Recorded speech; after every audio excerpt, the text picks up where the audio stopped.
हाँ जी। तो breakdown voltage dielectric strength समझ में आया क्या क्या था? ब्रेक डाउन वोल्टेज नहीं मारने वाला है ना, ऐसा किसी को बोलते हैं कि रिपीट मारो। लिखो। कहाँ तक पहुँच गए थे अपन? चार्ज वार्ज तक लिखते ना, minimum voltage required is known as, ऐसा कुछ लिखा था क्या? है ना। लास्ट लाइन लिख लेता हूँ मैं, लास्ट लाइन बता देता हूँ। That and minimum voltage required is known as, कौन सा? Breakdown voltage and minimum electric field is known as dielectric strength. ठीक है। अब इसका डायग्राम तो तुमने बनाया नहीं होगा, ये बनाया है क्या? बना लिया ना। हाँ, तो ऐसा सिर्फ एक ही मॉलिक्यूल नहीं होगा, there will be huge number of molecules. So I can say कि ये सिर्फ एक पर ही मत अप्लाई करना, है ना। कोई गधा होगा तुम में से, सिर्फ एक के बारे में सोच के बैठा होगा कि पूरे स्ट्रक्चर में एक ही है। ऐसा नहीं है, सभी के साथ यही हो रहा है ना। ऐसे कई सारे हमारे पास में पोलर मॉलिक्यूल्स हैं और इन मॉलिक्यूल्स में हमारी इलेक्ट्रिक फील्ड की वजह से पुल हो रहा है और उस पुल की वजह से कहीं ना कहीं जाके ये ब्रेक हो जाएगा। तो that would be the breakdown voltage, that would be the dielectric strength. तो डाइलेक्ट्रिक स्ट्रेंथ जो है वो तो हम डिफाइन कर सकते हैं कि जैसे एयर की बात करी कि 10⁻⁶ वोल्ट पर मीटर, किसी और के लिए कुछ और हो जाएगा। तो इसका मतलब डाइलेक्ट्रिक स्ट्रेंथ अगर हमें पता लग गई, यानी कि वो मिनिमम इलेक्ट्रिक फील्ड जिसमें कि वो टुकड़े हो जाएगा पार्टिकल या मॉलिक्यूल, तो उसे हम कह सकते हैं डाई इलेक्ट्रिक स्ट्रेंथ। और अगर दो प्लेट्स के बीच में या इन दो पॉइंट्स के बीच का गैप पता लग जाए तो इसके लिए पोटेंशियल डिफरेंस भी हम लिख सकते हैं। और पोटेंशियल डिफरेंस लिख दिया तो यहाँ पर हम चार्ज भी लिख सकते हैं कि हाँ भैया इस प्लेट पर कितना है और इस प्लेट पर कितना है, ताकि हमारे पास सफिशिएंट इलेक्ट्रिक फील्ड बन जाए जो कि डाइलेक्ट्रिक स्ट्रेंथ के बराबर बन जाए। नाउ आगे बढ़ते हैं। तो हम ये थोड़ा कैपेसिटर के पॉइंट ऑफ व्यू से अब थोड़ा सा और आगे सोचते हैं। तो मैंने देखा कि दिस इज कैपेसिटर, और कैपेसिटर में डाइलेक्ट्रिक स्ट्रेंथ अगर ई दे दिया, let's say E naught, this is dielectric strength. ये क्या है? डाई इलेक्ट्रिक स्ट्रेंथ है। तो अगर ये dielectric strength E naught बन गया, तो मैं अगर चार्ज की बात करता हूँ तो I can say that Q upon area into epsilon not. यही तो इलेक्ट्रिक फील्ड बनी थी और वही हमारे पास क्या बन गई? ई नॉट के बराबर। तो मैं यहाँ से देख सकता हूँ ये वो चार्ज आ चुका है जो कि रिक्वायर्ड है, मिनिमम चार्ज रिक्वायर्ड वो आ चुका है E naught A epsilon naught. This is what? This is minimum charge required for creating electric field equal to dielectric strength। तो इस तरीके से हमारे पास क्या बन चुका है? चार्ज बन चुका है। If you we need to find out potential difference between the plates, तो मैं अगर लिखता हूँ ब्रेक डाउन voltage, तो I can say that should be equals to E naught into D. D is what? The separation between these two charges, these two plates. तो चाहे हमें dielectric strength दे दिया जाए तो हम उससे ब्रेकडाउन चार्ज निकाल सकते हैं, है ना। अगर हमें E नॉट पता लग जाए तो हम Q निकाल सकते हैं। अगर हमें E नॉट पता लग जाए तो हम ब्रेकडाउन वोल्टेज निकाल सकते हैं। अब इसकी उल्टी बात कि ब्रेकडाउन वोल्टेज अगर दे दिया जाए तो बाकी सभी चीज़ों को हम निकाल सकते हैं कि ब्रेकडाउन चार्ज क्या होगा, ब्रेकडाउन इलेक्ट्रिक फील्ड यानी कि डाइलेक्ट्रिक स्ट्रेंथ कितना होगा। ठीक है। तो we can find out each and everything. इन तीनों में से एक भी चीज़ पता लग गई, चाहे चार्ज दे दिया जाए तो हम इलेक्ट्रिक फील्ड और पोटेंशियल डिफरेंस निकाल सकते हैं, चाहे हमें पोटेंशियल डिफरेंस दे दिया जाए तो हम इलेक्ट्रिक फील्ड और चार्ज निकाल सकते हैं, और अगर इलेक्ट्रिक फील्ड दे दिया तो हम बाकी तीनों को निकाल सकते हैं, बाकी दोनों को निकाल सकते हैं। तो देयर इज़ नो इशू, तीनों में से एक भी दे दो तो आपस में वो रिलेटेड हैं, किसी भी चीज़ को निकाला जा सकता है। तो चलिए इसको नोट कर लिया क्या? बोलो।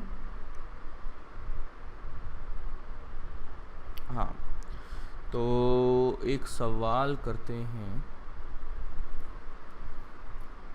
Next. This is a question. ये है दो capacitor,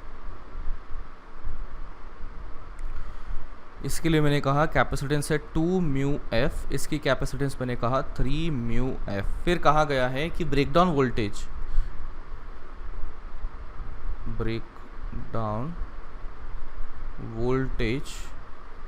is given to be, ये 2 म्यू एफ के लिए कितना बोल दिया, that is given to be 2 kilo volt, और इसके लिए कह दिया 5 किलो वोल्ट।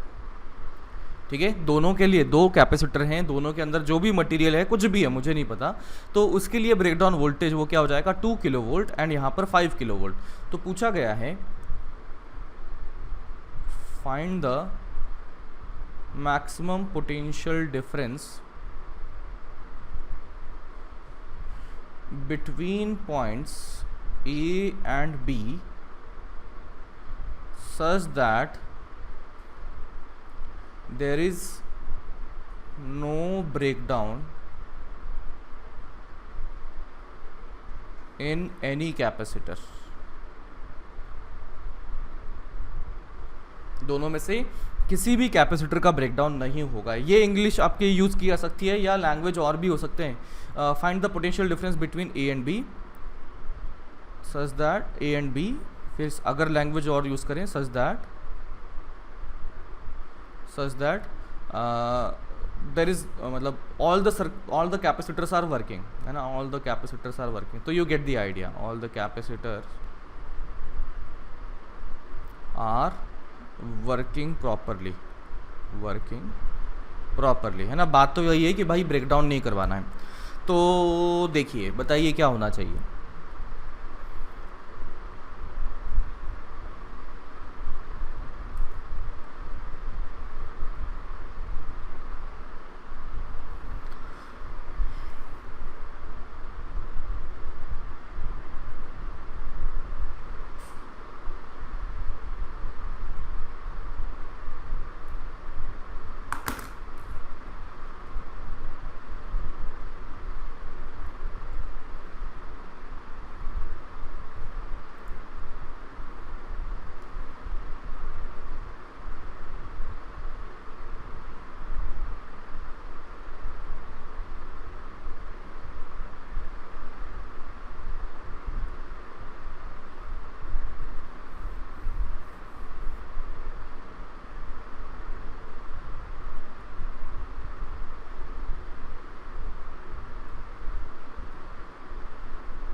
बोलो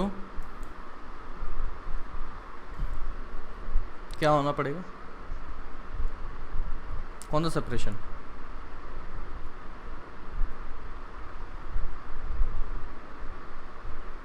कौन सा सेपरेशन रे बाबा, कैपेसिटर के अंदर का नहीं चाहिए।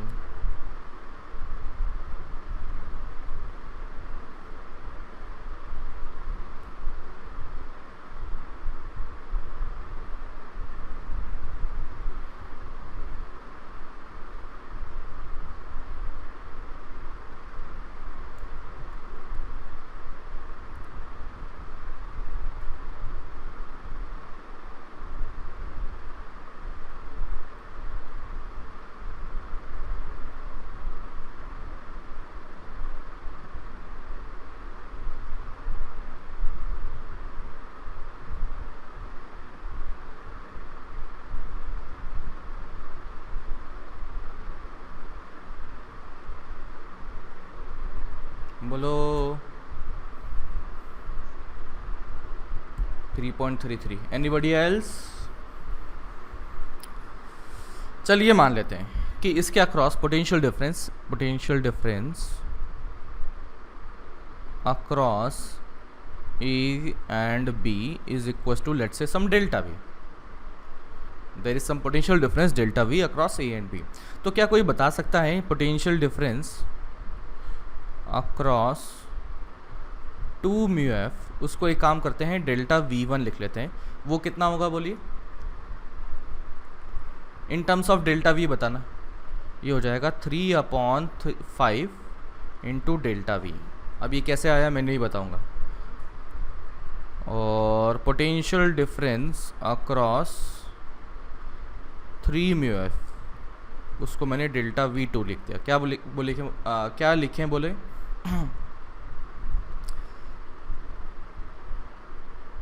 2/5 डेल्टा V।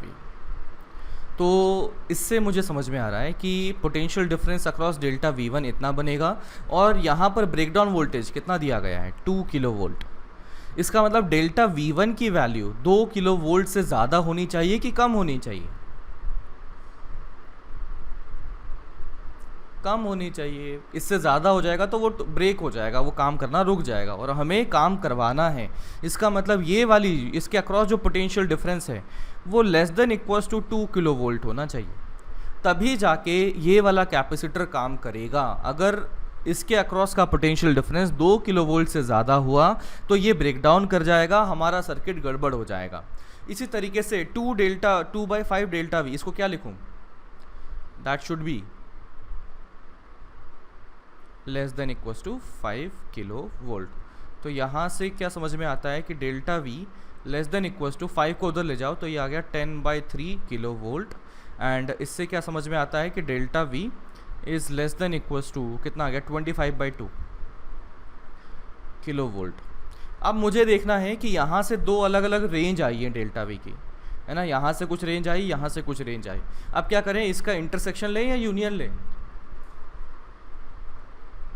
इंटरसेक्शन लेना पड़ेगा, क्योंकि दोनों एक साथ काम कर रहे हैं तो दोनों की कंडीशन एक साथ सेटिस्फाई होनी चाहिए। तो हेंस मैं कह सकता हूँ डेल्टा V जो हम यूज़ कर सकते हैं लेस देन इक्वल्स टू क्या लिखूँ फाइनली, दोनों को ध्यान में रखते हुए 10/3 किलो वोल्ट, बिकॉज ये कितना है 3.33 kilo volt and this is 12.5 kilo volt. इसका मतलब ये है कि डेल्टा V2 यानी कि 3 म्यू एफ का कैपेसिटर A एंड B के अक्रॉस अगर 12.5 किलो वोल्ट लगा दिया जाए तब तक सही तरीके से काम करेगा, और अगर 2 म्यू एफ के कैपेसिटर की बात की जाए तो A एंड B के अक्रॉस 3.33 किलो वोल्ट लगा दिया जाए तो सही तरीके से काम करेगा। तो हम देखो 0 से शुरू करेंगे, फिर 1 तक करेंगे, 2 तक करेंगे, 3.33 तक दोनों काम कर रहे हैं। जैसे ही पोटेंशियल उससे ज़्यादा बढ़ाया तो ये वाला 2 म्यू एफ वाला ख़राब हो जाएगा, और ख़राब हो गया तो सर्किट का काम ख़त्म। इसका मतलब 3.33 मैक्सिमम हम यूज़ कर सकते हैं and that is the answer. तो maximum potential difference delta V max अगर हम लिखें तो ये आएगा 10/3 किलो वोल्ट। तो ऐसा एक सवाल मुझसे किसी ने व्हाट्सएप पे पूछा था, तो होपफुली अब आपका डाउट ख़त्म हो जाएगा, है ना। कुछ चीज़ें हैं ना अभी और आगे भी पढ़ेंगे कैपेसिटर में, तो आगे की चीज़ें आप अगर पूछोगे तो you will have to some wait, ठीक है। Any doubt over here? बोलो डन। तो मैं बोलता हूँ second situation, find the maximum charge which these capacitors can have so that they can keep working in a given circuit. Capacitors, these capacitor in series.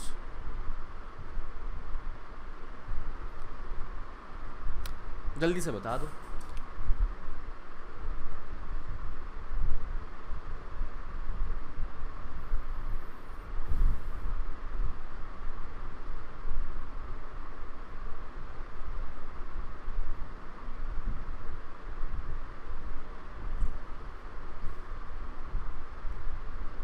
Area दिया है क्या? नहीं दिया है। एरिया D कुछ नहीं दिया है।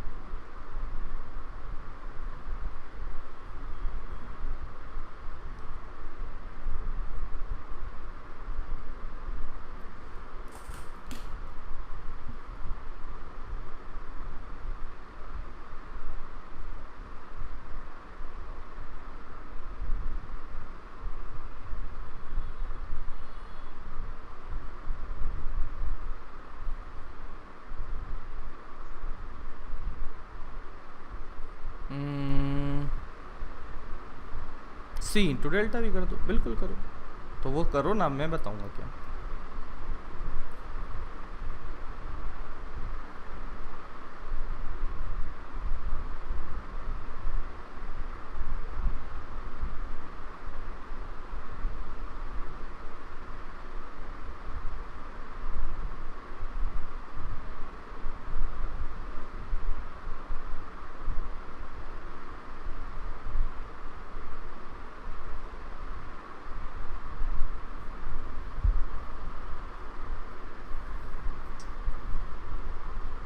बोलो रे बाबा, इतना टाइम थोड़ा नहीं लगता है। देखो, मैक्सिमम पोटेंशियल डिफरेंस हम यहाँ जो लगा सकते हैं वो है 10/3 किलो वोल्ट। वो क्या है, ए और बी के अक्रॉस का पोटेंशियल है। फिर हमसे पूछा गया है बताइए इंडिविजुअल कैपेसिटर्स पर कितना मैक्सिमम हम यहाँ पर लगाएं जब ये दोनों क्या हैं, सीरीज़ में हैं। जब दोनों सीरीज़ में है इसका मतलब दोनों के जो चार्जेस हैं वो क्या होंगे, सेम रहने चाहिए। तो हमसे पूछा गया है बताइए यहाँ पर जब ये सीरीज़ कॉम्बिनेशन में है तो कितना मैक्सिमम चार्ज हम यहाँ पर रख सकते हैं ताकि दोनों सही तरीके से काम करते रहें। तो आई कैन से दैट कि भैया पोटेंशियल डिफरेंस जब मैक्सिमम होगा तब इसके अक्रॉस बनने वाला चार्ज भी मैक्सिमम होगा। समझे क्या रे बाबा। तो यहाँ से मैं अगर Q1 लिखता हूँ तो वो क्या होगा, C1 इंटू डेल्टा V1। तो C1 कितना था, वो तो 2 था और 2 μF था, और डेल्टा V1 वो कितना हो जाएगा बोलो, कैपेसिटेंस के इन्वर्स रेशियो में हो जाएगा। तो वो कितना हो जाएगा 3/5 इंटू डेल्टा V1 कितना है 10/3। तो 3 से 3 गए, ये 2 आ गया। तो ये आना चाहिए, 2 भी आना भी चाहिए था, ये है ना। 2 किलो वोल्ट है ना उसकी ब्रेकडाउन। तो ये कितना आ गया 2 इंटू 2 यानी कि 4 किलो, और ये म्यू था तो ये हो जाएगा, म्यू का हो जाएगा 10⁻⁻6। मैं यूनिट भी साथ में लिख देता हूँ ताकि कोई डाउट ही ना हो। 2 μF था यहाँ पर और ये किलो वोल्ट में चल रहा है। तो ये हो जाएगा 10⁻⁻6, तो म्यू का ये, और ये किलो का 10⁻3 आ जाएगा। तो कितना आ गया 4 इंटू 10⁻³ कूलम। अब ये दोनों सीरीज में है तो चाहे एक का निकालो चाहे दूसरे का निकालो आएगा तो सेम ही। भरोसा नहीं होता तो निकाल लो, निकाल लो रे बाबा। सेकंड का भी अगर लिखोगे उतना ही बन जाएगा। इसमें इतना टाइम क्यों लग रहा था आप लोगों, क्या कर रहे थे तुम लोग?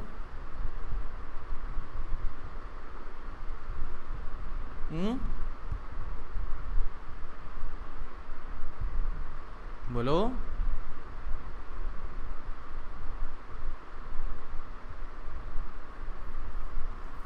अरे कोई डाउट है क्या रे? अरे एक तो माइक ऑन करके बैठा करो, ये एक तो आलस करते हो माइक ऑन करने का। हर सवाल पूछता हूँ तो माइक ऑन करने के आलस आ जाता है तुम लोगों को। एक तो माइक ऑन करके बैठो और ईयरफोन लगा के बैठा करो। अच्छा मैं कुछ पूछने वाला था क्या तुम लोगों से आज होमवर्क में? बोलो। नहीं क्या? अच्छा फिर किसी और का होगा। तो है ना, माइक ऑन करके बैठो, ऐसे चुपचाप से बैठे रहते हो, है ना। बात ही नहीं कर पाता तो ऐसा लगता है रिकॉर्डिंग कर रहा हूँ मैं। तो अगर रिकॉर्डिंग करनी है तो रिकॉर्डिंग कर लेते हैं अपन, है ना। लेकिन वो मुझे अच्छी नहीं लगेगी ना तुम्हें अच्छी लगेगी, है ना। रिकॉर्डिंग तुमने देखी तो थी फ्लूइड वगैरह की, फ्लूइड की, एरर की, तो उससे तो बेटर ही है ना अभी। तो वो बेटर तो तब बनेगा ना जब तुम बात करोगे मुझसे। अब ऐसे तुम चुपचाप बैठे रहोगे गधों की तरह। क्या गिरी सर के साथ भी ऐसे ही करते हो क्या? क्या करते हैं? अच्छा तो यहाँ मर जाते हो गधों यहाँ तो थोड़ा माइक वाइक ऑन रखो यार, थोड़ा अच्छा लगेगा मुझे को भी, और जोश तो अपने आप आ ही जाएगा। हाँ ये बात। चलो अब इसको जल्दी से करके दिखाओ। ये रहा, इसको कर दो 2 μF, इसको कर दो 5 μF। यहाँ पर मैंने कर दिया है, इसका ब्रेकडाउन वोल्टेज कर दिया 7 किलो वोल्ट, इसका ब्रेकडाउन वोल्टेज कर दिया 4 किलो वोल्ट। बताओ मैक्सिमम कितना पोटेंशियल डिफरेंस लगा सकते हैं? मैक्सिमम, वही सवाल, पिछला सवाल। ये ब्रेकडाउन है ना, दिस इज ब्रेकडाउन। जल्दी से बोलो, what would be the potential difference?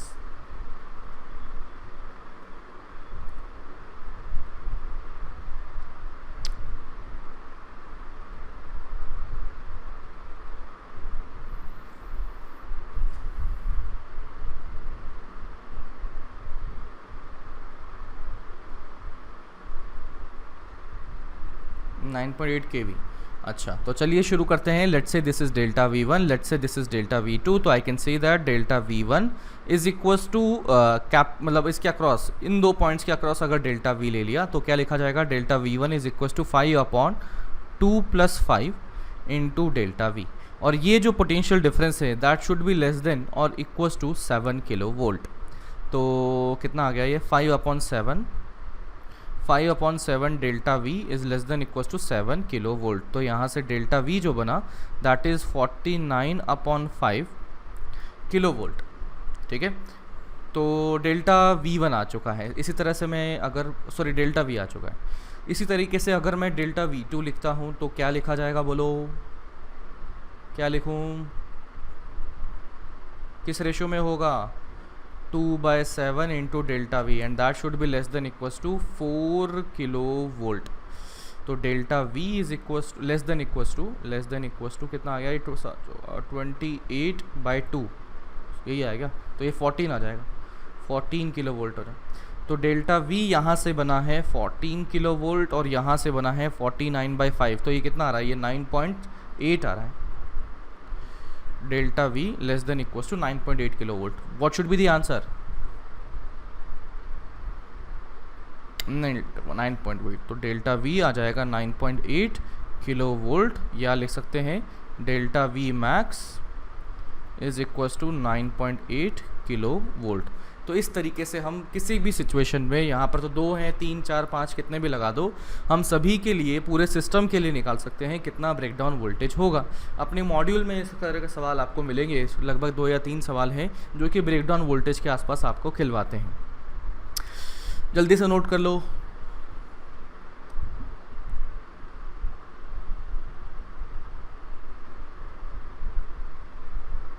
Done. Next question, अभी सॉरी नेक्स्ट टॉपिक लिखिए।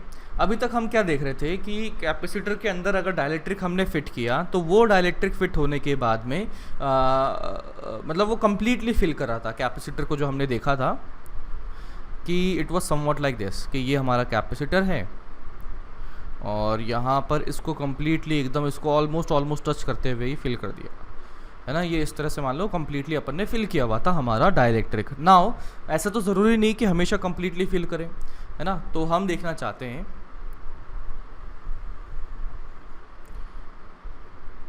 Capacitance when dielectric is not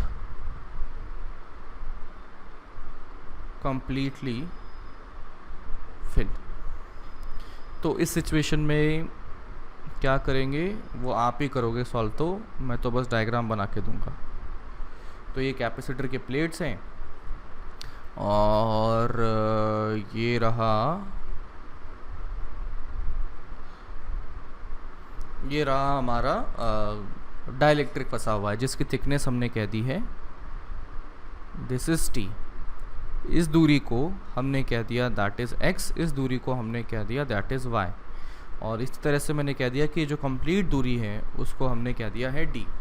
ठीक है, तो हम देखना चाहते हैं इसका डाइलेक्ट्रिक कांस्टेंट, जो बीच में डाइलेक्ट्रिक फंसा हुआ है वो है k और सराउंडिंग में क्या है, एयर है। तो हम देखना चाहते हैं, बताइए इसका जो कैपेसिटेंस है वो क्या बनेगा, what would be the capacitance.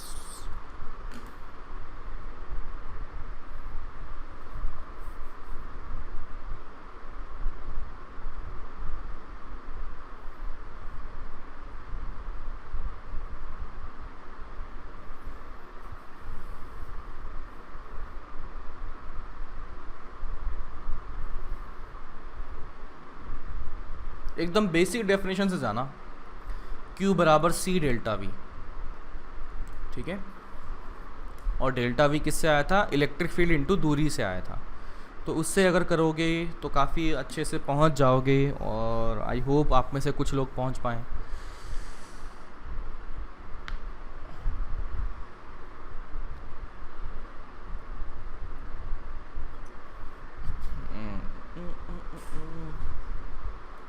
कैसा,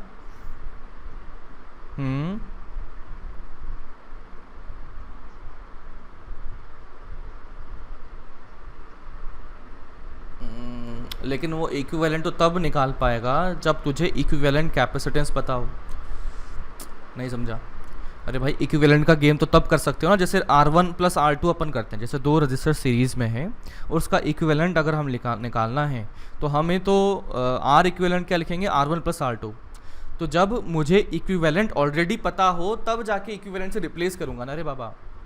अभी तो मुझे इक्विवेलेंट निकालने के लिए तो मैं आपसे कह रहा हूँ कि इसका नेट जो कैपेसिटेंस यहाँ इक्विवेलेंट कैपेसिटेंस बना है वो तो बता दो।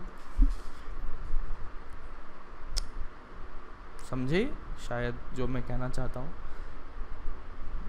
हाँ हाँ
बोलिए रे बाबा।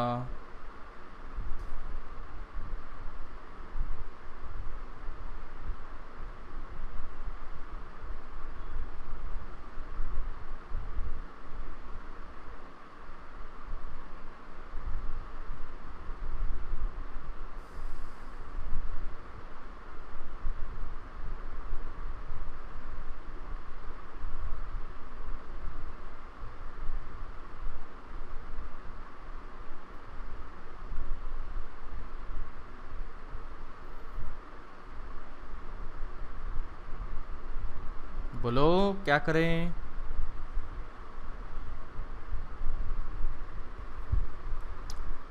एनीवन?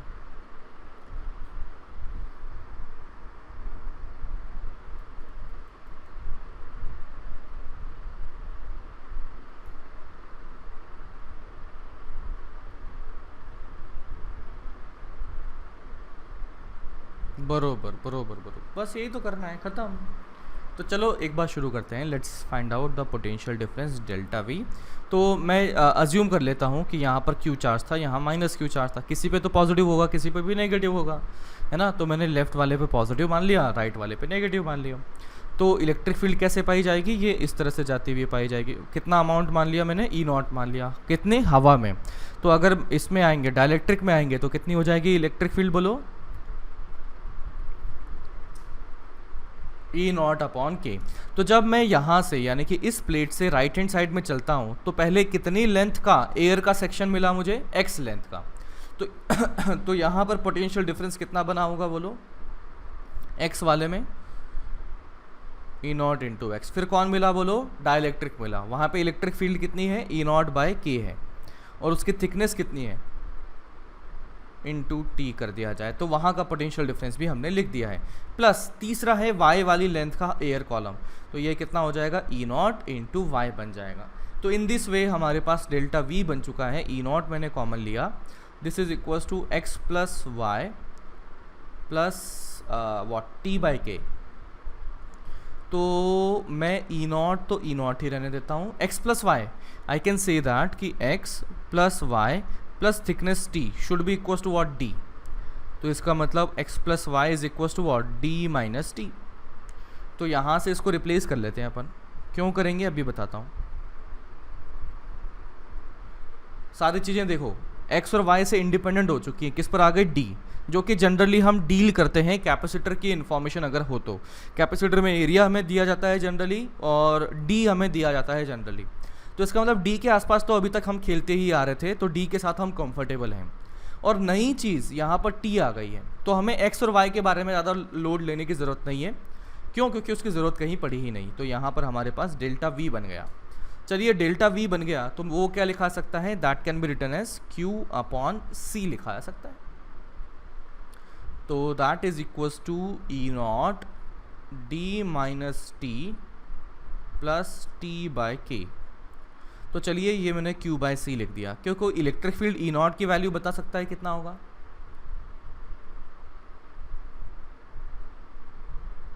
क्या होगा रे बाबा,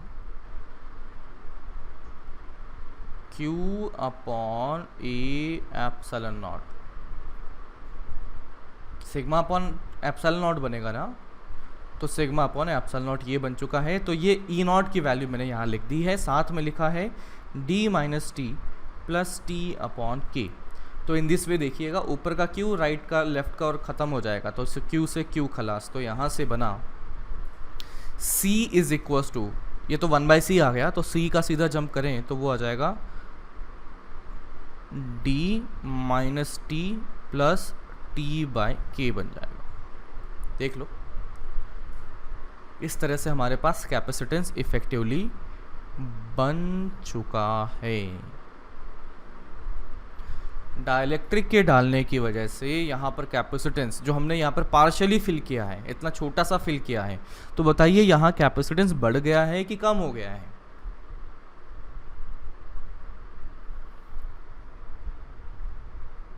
बोलो।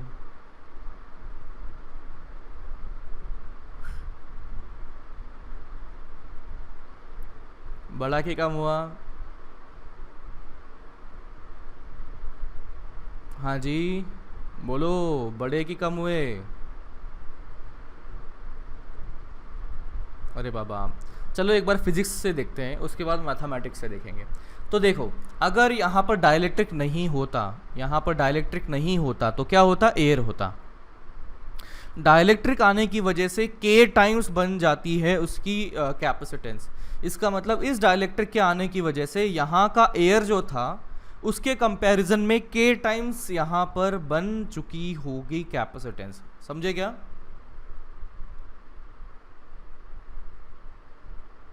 तो इतने से सेक्शन में एयर के कंपैरिजन में कैपेसिटेंस ज़्यादा बन चुका होगा, तो बच्चा आप यहाँ पर देख सकते हैं कैपेसिटेंस बढ़ने वाला है। क्यों? क्योंकि ओवरऑल कंपैरिजन देखा जाए, ओवरऑल कंपैरिजन मतलब यहाँ पर डाइलेक्ट्रिक ना होता तो क्या होता? ऐसा ऐसा, और ये पूरा एयर भरा होता। तो मैं देखता हूँ कि इतना सेक्शन और यहाँ का ये सेक्शन सेम है, इतना सेक्शन और यहाँ का ये एयर वाला सेक्शन सेम है। अंतर किस बात का आता? ये डाइलेक्ट्रिक का आता। इसमें तो कंप्लीटली क्या थी? एयर थी। इसमें तो क्या है? डाइलेक्ट्रिक फंसा हुआ है। तो डाइलेक्ट्रिक के आने की वजह से इस छोटे से सेक्शन में कैपेसिटेंस बढ़ जाएगा, तो overall capacitance of the capacitor भी बढ़ जाएगा। ये तो हुई फिजिक्स की बात। अब आते हैं मैथ्स से। तो देखो भाई, k की वैल्यू क्या एक से बड़ी कि छोटी? बड़ी। तो t बाई के को अगर देखा जाए तो मतलब 1/k अगर देखा जाए तो वो एक से छोटा आ जाएगा। मतलब ये लिखा हुआ है ना, ये t इंटू 1/k, तो 1/k को अगर देखा जाए तो वो एक से छोटा आ गया, यानी कि t का कॉफिशिएंट डेसिमल में है, यानी कि 0.9 0.8 इस तरह से है। तो यहाँ पर देखिएगा, ये तो माइनस टी था और यहाँ पर t के साथ में 0.8t है मान लो। तो इन दोनों को अगर मिला दें, कौन? माइनस टी और 0.8t, तो बताइए ये नेगेटिव आएगा कि पॉजिटिव आएगा? नेगेटिव आएगा। तो d में से यहाँ पर फाइनली कुछ माइनस हो रहा है या प्लस हो रहा है? माइनस हो रहा है। तो डिनोमिनेटर d से बड़ा हुआ कि छोटा हुआ? छोटा हो गया। तो इसका मतलब अगर कंप्लीटली एयर होती तो a epsilon naught by d लिखते। डाइलेक्ट्रिक आने के बाद में समथिंग हमने लिखा a epsilon naught by something जो कि d से छोटा है। तो डिनोमिनेटर छोटा तो ओवरऑल वैल्यू बढ़ गई है। तो आप मैथमेटिकली भी देख लीजिए चाहे फिजिकली देख लीजिए, इन एनी केस यहाँ पर कैपेसिटेंस आपको बढ़ता हुआ दिख जाएगा। और बढ़ना भी चाहिए था, डाइलेक्ट्रिक डालने के बाद में कुछ ना कुछ तो बढ़ेगा बाबा। समझे क्या? नोट कर लो।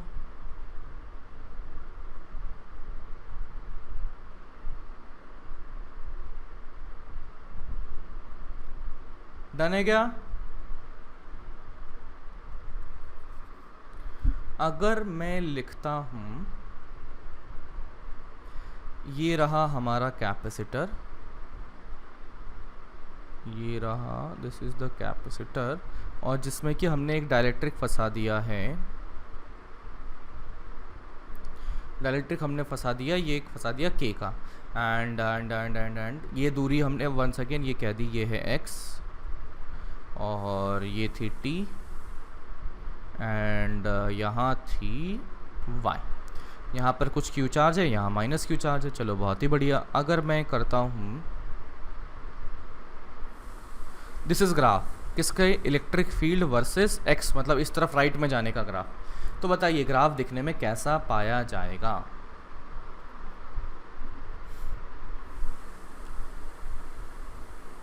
बोलो बोलो। ये कांस्टेंट बना, ये बन गया, फिर अब डाइलेक्ट्रिक आ गया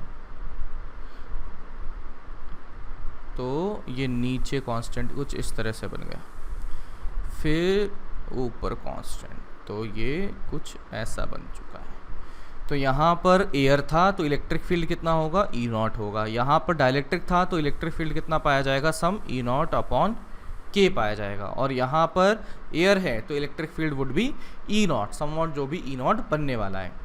अब आगे देखते हैं। अगला अगर मैं लिखता हूँ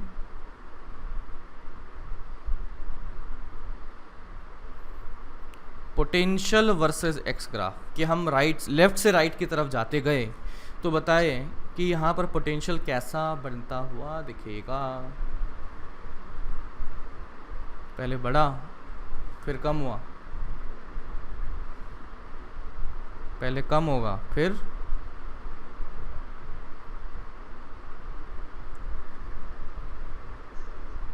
हाँ। देखिए पहली बात कि इलेक्ट्रिक फील्ड की डायरेक्शन में पोटेंशियल कम होता है, इसका मतलब राइट साइड हम जाएंगे यानी कि इलेक्ट्रिक फील्ड की डायरेक्शन में जाएंगे तो पोटेंशियल कम होता हुआ पाया जाएगा। तो शुरू में हमने यहाँ देख लिया कि इस पॉइंट पर था। फिर मुझे पता है कि यहाँ पर इलेक्ट्रिक फील्ड जो लिखी जाती है वो minus of del V by del X लिखी जाती है, ठीक है, minus of del V by del X लिखी जाती है। तो आई कैन से दैट कि जो इलेक्ट्रिक फील्ड है वो तो कांस्टेंट थी, इसका मतलब इलेक्ट्रिक फील्ड कांस्टेंट थी तो यहाँ पर del V by del X अगर लिखें तो वो माइनस ऑफ ई बन चुका है। तो I can say that V versus x graph का स्लोप ये क्या आ चुका है, minus of electric field. Electric field क्या थी, कांस्टेंट थी, तो ये आ चुका है स्लोप जो है वो है नेगेटिव और कांस्टेंट। तो कांस्टेंट स्लोप का ग्राफ कैसा दिखता है, स्ट्रेट लाइन, और नेगेटिव स्लोप की स्ट्रेट लाइन कैसे दिखती है, नीचे आते हुए। तो इसका मतलब ये कुछ ऐसा बना, ठीक है, यहाँ तक पहुँच गए। फिर अब यहाँ पर डाइलेक्ट्रिक में आ चुके हैं। डाइलेक्ट्रिक में आए तो इलेक्ट्रिक फील्ड बड़ी की कम हुई, इलेक्ट्रिक फील्ड कम हो चुकी है तो स्लोप का मैग्नीट्यूड भी कम हो जाएगा। तो यहाँ पर ये it will be somewhat like this. फिर उसके बाद में जैसे ही एयर में आए तो स्लोप जो है बिल्कुल ये पहले जैसा, यानी कि ये वाला जो स्लोप है और ये वाला स्लोप है बिल्कुल एकदम डिट्टो सेम होना चाहिए। समझे क्या? कुछ इस तरह से हमारे पास पोटेंशियल का वेरिएशन दिखेगा। नोट कर लीजिए बाबा।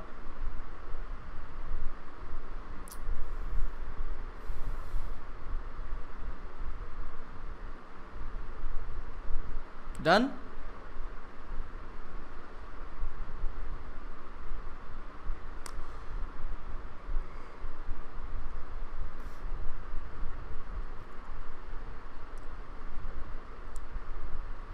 Done done done. चलिए अब इसी चीज़ को, ये जब हमारा कैपेसिटर था, कौन सा कैपेसिटर, जिसमें कि ये एयर है, यहाँ पर एयर है और यहाँ पर डाइलेक्ट्रिक कांस्टेंट जिसका के है। तो इसी सवाल को या इस कॉम्बिनेशन को हम इस प्रकार से भी देख सकते हैं कि यहाँ पर ये जो आपका सिस्टम था इसको मैंने रिप्लेस कर दिया किसकी मदद से, ये 3 कैपेसिटर की मदद से रिप्लेस कर दिया। सर ऐसा कैसे किया आपने? देखिए यहाँ पर एक कैपेसिटर, इसको नंबर 1 बोला तो ये नंबर 1, इसको नंबर 2 बोला तो ये नंबर 2, इसको नंबर 3 बोला तो ये नंबर 3। आप देख सकते हैं ना ये 1, 2 और 3 वाले जो एरिया है आपस में सीरीज़ में है। तो सीरीज़ में है तो मैंने इस प्रकार से लिख दिया। इसका कैपेसिटेंस कितना लिखा जाएगा, epsilon naught A upon X लिखा जाएगा। इसका कैपेसिटेंस कितना लिखा जाएगा, epsilon naught A upon T into K. और इसका कैपेसिटेंस लिखा जाएगा epsilon naught A upon Y. और ये तीनों सीरीज़ में है तो क्या लिखा जाएगा यहाँ पर, C equivalent 1 upon C equivalent is equal to 1/C1 plus 1/C2 plus 1/C3। आप अगर थोड़ा सा कष्ट करेंगे तो बिल्कुल वही रिजल्ट हमारे पास बन जाएंगे जो अपन ने थोड़ी देर पहले देखा था, यानी कि epsilon naught A upon D minus T plus T by K. तो इस तरीके से जो हम मतलब चाहें तो इस तरह से कर सकते हैं, चाहे तो हम पिछले तरीके से कर सकते हैं, एज यू विश। ठीक है, तो इसे भी जल्दी से नोट कर लो बाबा।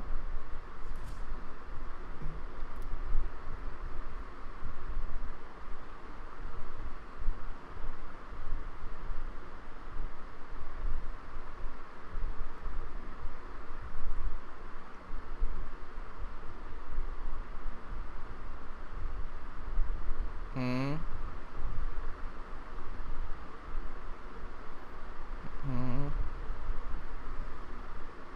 हम्म तब भी बना लो, तो कोई दिक्कत नहीं। बना के देख लो। एयर आया था ना तीनों के सीरीज कॉम्बिनेशन से, हाँ एयर आया था, करके देख लो। तेरा नेट जो कैपेसिटेंस आना चाहिए वो epsilon naught A upon D आना चाहिए, तो ब्रेक कर ले 3 में।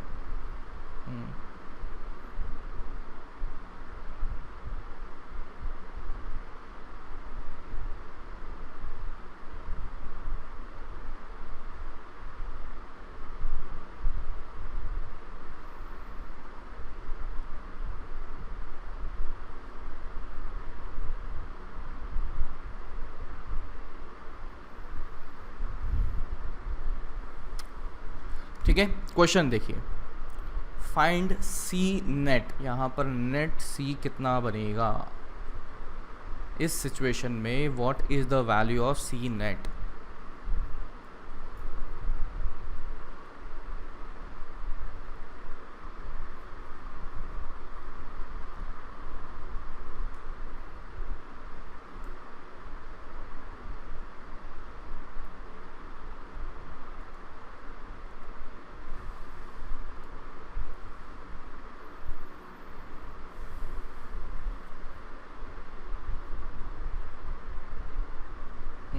क्या किया बच्चा,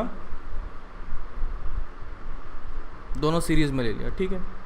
हाँ, इन दोनों को ब्रेक कर देते हैं, तो ये मैंने दोनों में ब्रेक कर दिया, इस तरह से कर दिया। तो लेफ्ट वाले का कैपेसिटेंस बताइए, क्या लिखूं, एप्सिलॉन नॉट, एरिया तो ए है, दूरी कितना है d/3 है, और क्या लिखूं इंटू के, और यहाँ पर क्या लिखा जाएगा, epsilon naught A upon 2d/3 और दूरी ये है 2k, तो 2 से 2 खलास हो जाएगा, तो ये epsilon naught A by D और 3, तो 3 epsilon naught A upon D, इसमें भी 3 epsilon naught A upon D.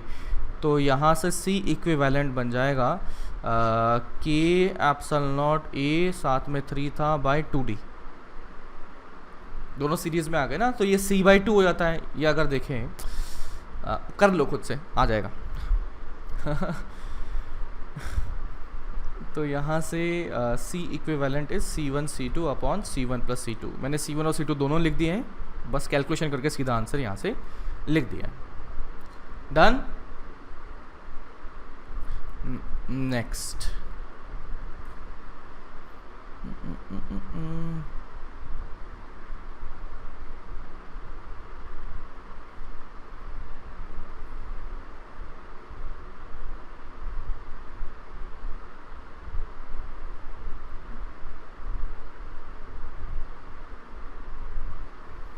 ये कर दिया के, ये कर दिया 2k, ठीक है।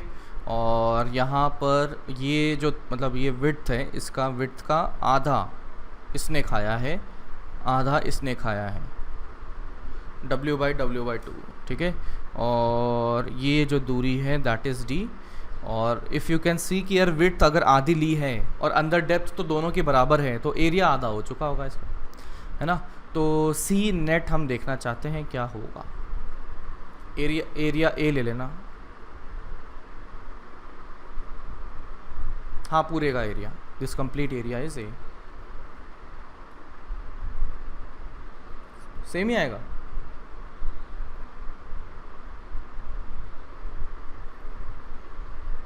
अच्छा, ये देखिएगा पैरेलल आ जाएगा, है ना। ये क्या हो रहा है, पैरेलल आ रहा है। तो कैसे पता लगा पैरेलल आ रहा है, बिकॉज आपके पास देख सकते हैं पोटेंशियल डिफरेंस ऊपर वाले सेक्शन में देखो, और नीचे वाले सेक्शन में देखो सेम ही आएगा। कैसे पता लगा? बिकॉज ये जो ग्रीन सिचुएशन बनी है, ये जो ग्रीन चीज़ें बनी है, क्या है वो? प्लेट्स हैं। कौन सी प्लेट है? मेटल प्लेट है। तो मेटल के किसी भी 2 पॉइंट के लिए आई कैन से यहाँ पर पोटेंशियल जो होगा वो बराबर होगा। इसका मतलब ऊपर वाले सेक्शन के लिए जो पोटेंशियल डिफरेंस और नीचे वाले के लिए पोटेंशियल डिफरेंस बराबर आ गया। तो ये सारी कंडीशंस हमारी फॉलो करता है जो पैरेलल के लिए चाहिए। तो आई कैन से जो हमारा डायग्राम फाइनली बनना चाहिए ये इस तरह से बन जाएगा। इसके लिए कितना लिखें? के epsilon naught A by 2 divided by D. इसके लिए कितना लिखें? ये बना के 2 के epsilon naught A by 2 divided by D. तो कितना आया बोलो? ये epsilon naught A by 2 divided D, ये तो 3 के, ये सी नेट आ चुका है 3 के epsilon naught A upon 2d। तो that is the final answer. तो नेट यहाँ से कैपेसिटेंस भी पता लग चुका है। Any doubt?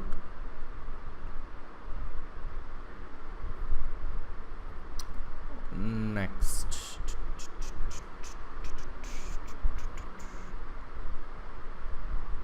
ये रही हमारी मेटल प्लेट्स और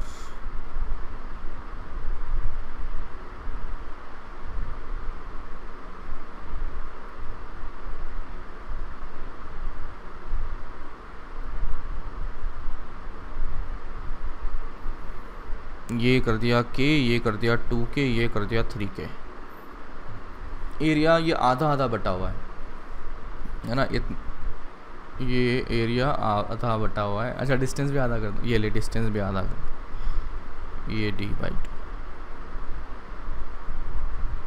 ठीक है, तो you get the idea. C net बताइए यहाँ क्या होगा?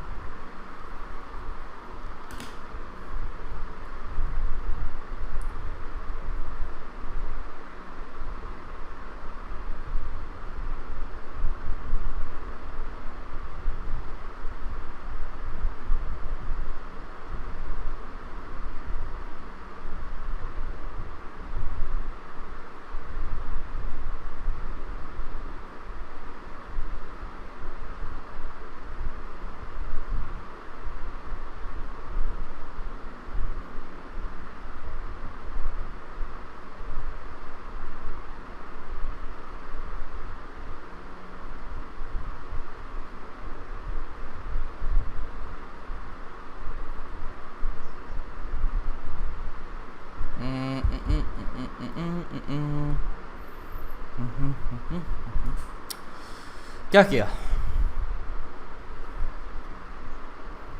बराबर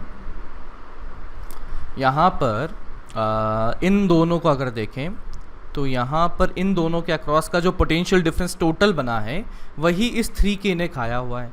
तो एक्चुअली ये क्या बन जाएगा? कुछ सिस्टम अपने को देखने को ऐसा मिलना चाहिए, ऐसा दिखेगा। ऊपर वाले का कैपेसिटेंस बताओ, क्या लिखेंगे? एप्सिलॉन नॉट, एरिया कितना है? a by 2 divided by D, और क्या लिखूँ साथ में? 3k करना पड़े। ये लेफ्ट वाले के लिए क्या करूँ बोलो? इधर के एप्सिलॉन नॉट डी बाई 2, यानी कि ये आ चुका है k times epsilon not a upon D. और यहाँ पर कितना बन जाएगा? ये बनेगा 2k epsilon not a by 2 divided by d by 2। तो this is 2k epsilon not a upon d। तो इन दिस वे हमारा बन चुका है नेट कैपेसिटेंस। समझ में आ गया? ये सीरीज और पैरेलल का फंडा समझ में आया क्या बोलो? ठीक है, तो अगर यहाँ से निकालें तो ये दोनों तो आ गए हैं सीरीज़ में, ये दोनों तो आ गए हैं सीरीज़ में। तो इसका इफेक्टिवली कितना बन जाएगा? ये आ जाएगा C1 C2 upon C1 plus C2। तो कितना दिख रहा है ये रे? C into 2C upon 2C by 3 दिख रहा है मुझे। तो 2/3 इंटू के epsilon not a upon D, है ना? इन दोनों का कॉम्बिनेशन इतना बन चुका है। और ऊपर अपने बड़े भाई बैठे हुए हैं, कितने हैं वो? 3k epsilon not a upon 2d। तो इनको ऐड कर लेते हैं हम। ऐड करना तुम्हें ज़्यादा अच्छा आता है। तो सी नेट अगर करें तो ये 2/3 epsilon not a upon d plus 3 अरे टीवी किसने चला दी रे? तो ये आ गया। अब ऐड तुम कर ही लोगे, कितना रहा है? 4 और ये 9, तो 13 divide by 6 epsilon not a upon d आ गया। तो ये सी नेट आ गया, तो बहुत ही बढ़िया हो चुका है। किसी को डाउट हो तो बताओ। चलिए नेक्स्ट सवाल। सर ऊपर लो ना। हाँ लिख लो लिख लो।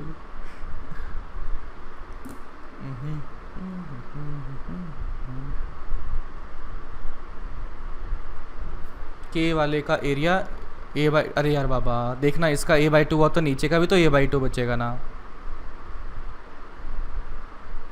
अरे वो तो थिकनेस हुआ ना d/2। हो गया।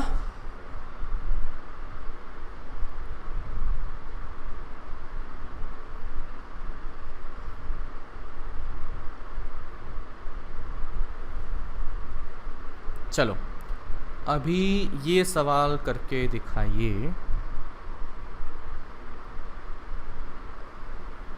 और ये कर लिया तो मतलब एक चॉकलेट दूंगा आपको। सस्ता वाला ही दूंगा।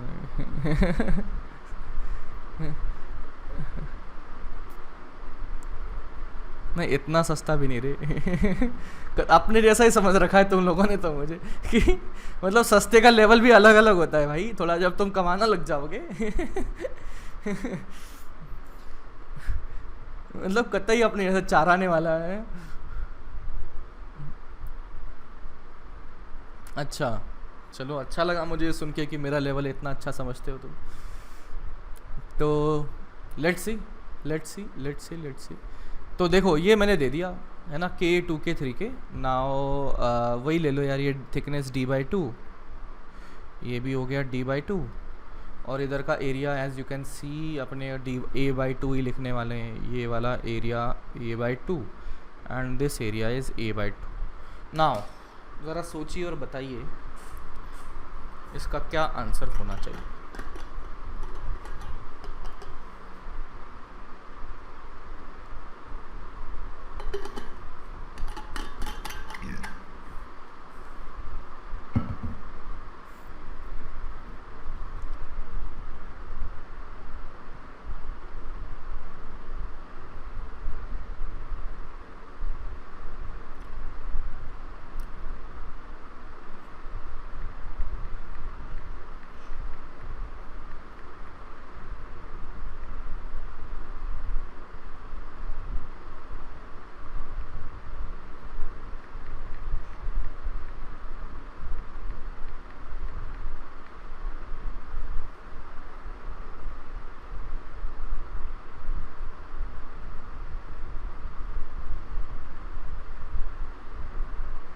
क्या किया बच्चा?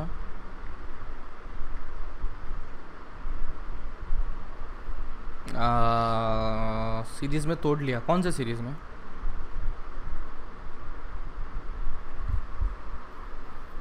पहले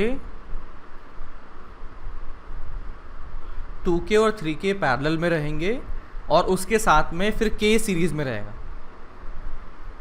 ठीक है, ऐसा ही किया सब लोगों ने। अच्छा अच्छा अच्छा, किसी को भी चॉकलेट नहीं मिलेगी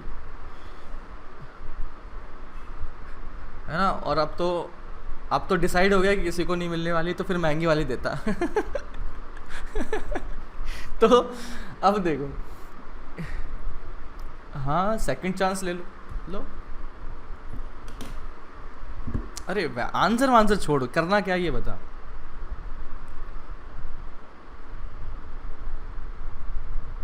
अरे क्या 5/5? ऐसे तो फिर कुछ 10/5 तू भी बोल देता, कुछ भी बोल देता, जो तेरे को आंसर ही नहीं बताना।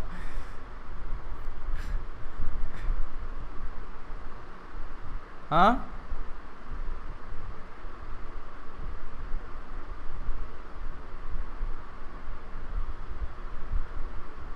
अरे बाबा तुम समझ ही नहीं रहे। बता दो भाई, आंसर इज नॉट इम्पोर्टेंट, किया कैसा ये तो बता दो।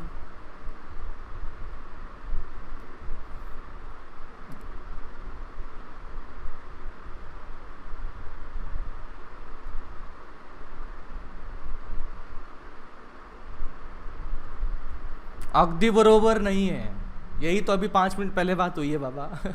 अभी ट्यूबलाइट जली गई तेरी। अभी तो इसी बारे में बात हुई कि दिस इज नॉट करेक्ट।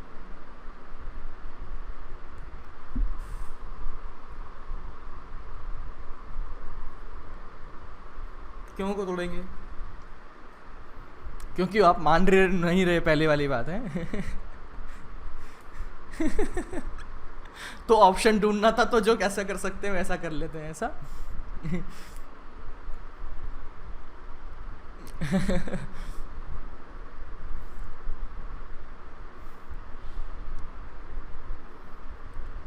बोलो क्या होना चाहिए?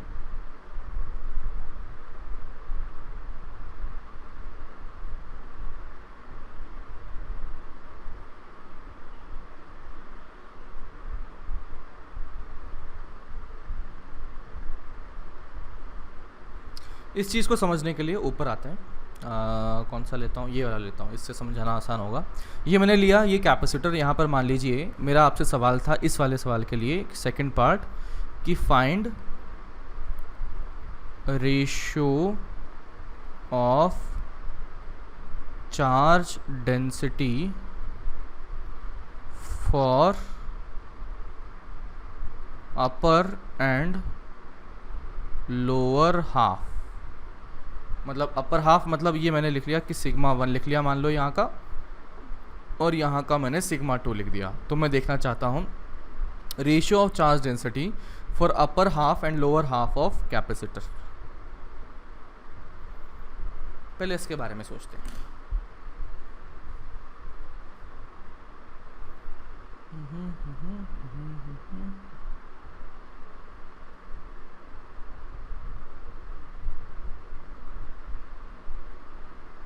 बोलो रे बाबा।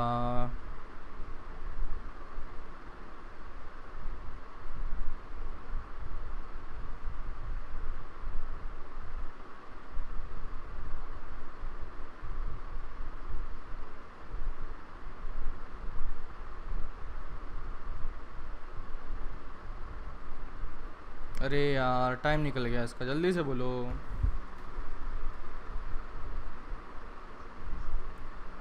सेम ही होगा ना? और अपना रीज़न ये है कि कंडक्टर है तो सेम ही होगा। तो चलिए मैं आपको अभी कॉन्ट्राडिक्ट कर देता हूँ। ये मैंने ऐसा कोई कंडक्टर बना दिया जिसमें कि क्यू चार्ज दिया है। यहाँ की चार्ज डेंसिटी सिग्मा 1, यहाँ की चार्ज डेंसिटी सिग्मा 2। बताओ सिग्मा 1 सिग्मा 2 बराबर कि नहीं होंगे? कौन ज़्यादा कौन कम? हाँ कंडक्टर है।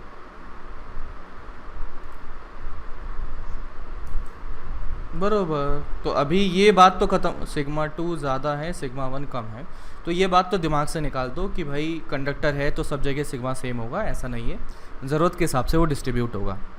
तो चलिए ये सवाल आप कीजिएगा, और ये वाला सवाल भी इसी बेसिस पे सोचिएगा कि क्या करना है इसका आंसर। ठीक है, this will be your homework. कल बढ़िया से डिस्कस करेंगे। ठीक है, एंड चॉकलेट वाला ऑफर इज़ स्टिल वैलिड। तो होपफुली, है ना, hopefully I will get some good results. चलो बाय बाय, है ना, बाय। आप करंट का ख़त्म कर लीजिए। Okay bye bye.